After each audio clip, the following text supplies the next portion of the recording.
8월 19일입니다. 시편 64편 1절에서 10절 말씀 주님께로 피할 것이니라는 제목으로 말씀드립니다. 다윗은 지금 원수들의 위협을 받고 있는 상황 속에서 이 시를 지었습니다.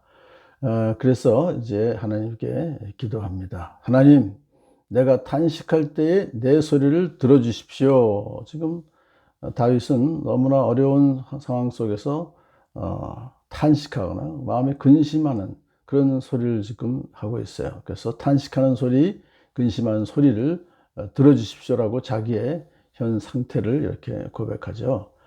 그동안 다윗은 외부의 대적들과 맞서 싸울 때나 내면의 죄악과 싸울 때 항상 하나님의 도우심을 간구하는 일을 최우선적으로 했습니다. 아마도 이 시를 지은 이 시점은 압살롬 아들 압살롬이 이제 반란을 일으키려고 준비한 것을 들었던 그런 시기로 이것을 봅니다. 너무나 비겁하게 되는 자기의 상황을 돌아보니까 압살롬의 추종 세력이 너무나 커서 이제 자기가 이것을 이길 수가 없다는 그런 상황 속에 있는 것 같아요. 자기 방법으로는 이 반란을 진압시킬 수가 없다는 그런 생각을 하고 지금 이 기도를 하는 것이죠. 원수들의 위협에서 내 생명을 지켜주십시오. 자기의 생명까지도 지금 위협당하고 있는 상황 가운데 서 있습니다. 악인들이 은밀하게 모의할 때 나를 숨겨주시고 악한 일을 저지르는 자들의 폭력에서 나를 지켜주십시오. 그러니까 지금 모의 단계에 있습니다. 그들이.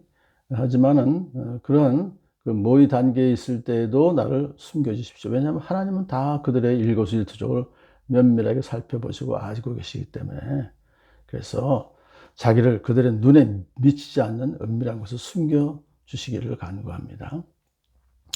자, 그 다음에 또 다윗은 악한 일을 저지르는 자들의 폭력에서 지켜달라고 간구하죠. 이것은 앞으로 있을 그러한 이제 반란의 그러한 폭력을 알기 때문에, 그래서 거기서도 자기를 지켜달라, 생명을 보존해달라는 그런 뜻입니다. 그들은 칼날처럼 날카롭게 혀를 벼려 화살처럼 독소를 뽑아냅니다. 그들이 지금 하고 있는 일들은 그렇게 공격하는 거예요. 그러니까 정신적인 폭력이 물리적인 폭력보다 훨씬 더 강력합니다. 정신적인 폭력의 대표적인 경우가 바로 언어 폭력입니다. 말로써 상대방을 공격하는 것이죠. 이것은 말로써 가해진 상처는 육체적인 상처보다 훨씬 더 심각합니다. 다윗의 대적들은 빈정거리는 말, 거짓으로 모함하는 말, 저주하는 말, 그런 것을 통해서 다윗을 곤궁에 빠뜨리고 있었던 것입니다. 죄 없는 사람을 쏘려고 몰래 숨어 있다가 느닷없이 쏘고서도 거리낌조차 없습니다. 이것은 뭐 폭력으로라기보다 말로써 기습적으로 죄 없는 사람을 공격하고서는 그러면서 뻔뻔하다는 것, 거리낌조차 없습니다. 그러니까 양심의 가책이 없다는 것이죠. 왜냐하면 하나님의 심판을 두려워하지 않기 때문에, 하나님께 대한 신앙을 갖고 있지 않기 때문에 그렇게 스스로 담대하며 기세등등하게 죄를 짓고 있는 그것을 고발하는 것입니다. 그들은 악한 일을 두고 서로 격려하며 남몰래 올가미를 치려고 모의하며 누가 우리를 보랴 하고 큰 소리를 칩니다. 참, 이 하는 사람이 아니라 이 작당하는 패거리가 있기 때문에 그들은 악한 일을 두고 서로 격려해요. 아, 참, 너 잘했다. 기막힌 생각이다. 근데 누가 우리를 보랴? 아무도 우리는 몰라. 이건 아주 잘 우리가 비밀로 하니까 이제 그런 것을 자랑스럽게 여기면서 서로서로 격려하면서 남몰래 올가미를 치르고 준비를 하고 있습니다. 자, 그들이 악을 꾀하고 은밀하게 음모를 꾸미니 사람의 속마음은 참으로 알 수 없습니다. 늦게나마 이 사실을 알게 된 다윗은 바로 그들이 악을 꾀하고 은밀하게 음모를 꾸며서 그동안 참 알지 못했습니다 하는 거예요. 사실 압살롬은 호위병을 50명이나 주었어요. 자기를 위해서 병거들과 말을 준비하고, 그리고 재판하러 오는 사람들에게 자기가 재판관이 되어서 그들의 마음을 사로잡았고요. 또 다윗 왕권에 불만이 있는 세력들을 자기 편으로 슬슬 포섭했어요. 그것이 아주 은밀하게 진행되어 있기 때문에 알 수가 없었던 것이죠.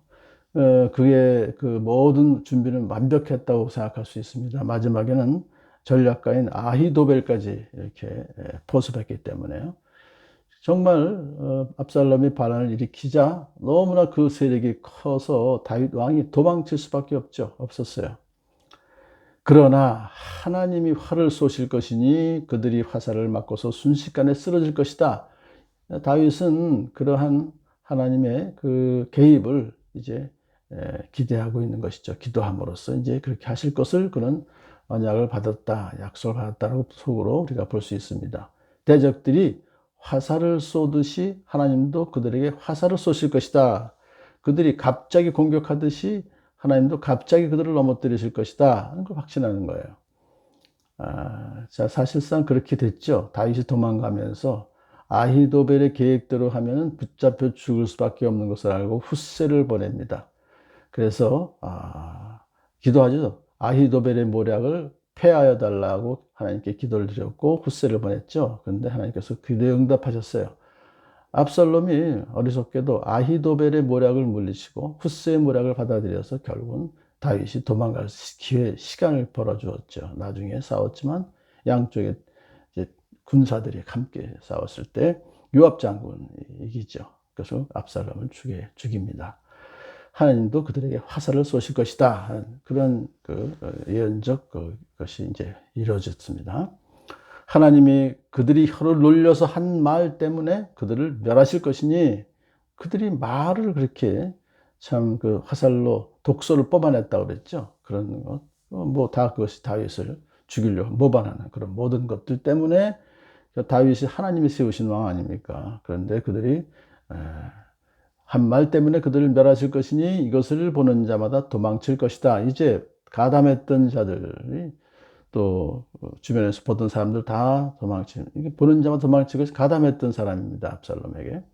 그런데 그들은 모두 다 두려움에 사로잡혀 잡히면 죽을 것 같으니까요. 그래서 도망쳐서는 그들이 하는 일이 하나님이 하신 일을 선포하며 하나님이 하신 일을 생각하게 될 것이다. 이게 이제 복음이에요. 악인을 심판하는 것, 그것이 사실은 그것을 통해서 또 구속 계획이 진행되는 거예요.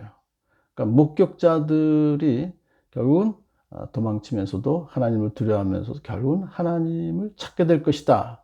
그리고 생각하게 될 것이다. 그런 것은 하나님께로 돌아온다는 것을 말하는 것입니다. 그래서 이제 그것까지도 이제 예측하면서 마지막으로 다윗은 이렇게 고백합니다. 의인은 주님께서 하신 일을 생각하면서 기뻐하고, 사실 의인 속에 자기도 포함되죠. 주님을 의지하며 경건하게 살아가는 그 의인들은 주님께서 하신 일을 생각하면서 기뻐하고, 지금 환란이 있다 할지라도 하나님께서 하셨던 일 그리고 하실 일을 생각하면서 기뻐한다는 것입니다. 주님께로 피하는 거예요. 주님께로 피하기만 하면 이제 문제가 해결될 수 있다는 것을 보는 거죠. 마음이 정직한 사람은 모두 주님을 찬양할 것이다. 마음이 정직한 사람은 의인이죠. 그들은 모두 주님을 찬양하게 될 것이다. 왜냐하면 환란에서 주님께서 우리를 건져 주실 줄을 믿습니다. 하는 것을 찬양하면서 이제 다윗은 그 마음 가운데 진정한 평강을 또 찾아서 누리게 되는 것입니다. 오늘도 어떤 환란을 당한다 할지라도 하나님께 우리가 피하면 하나님께서 우리를 보여주실 줄을 믿는 언약적 사랑, 헤세드의 사랑을 우리가 믿기 때문에 마음에 평정을 찾고 그리고 찬양까지 하면서 오늘의 하루를 살아갈 줄로 믿습니다.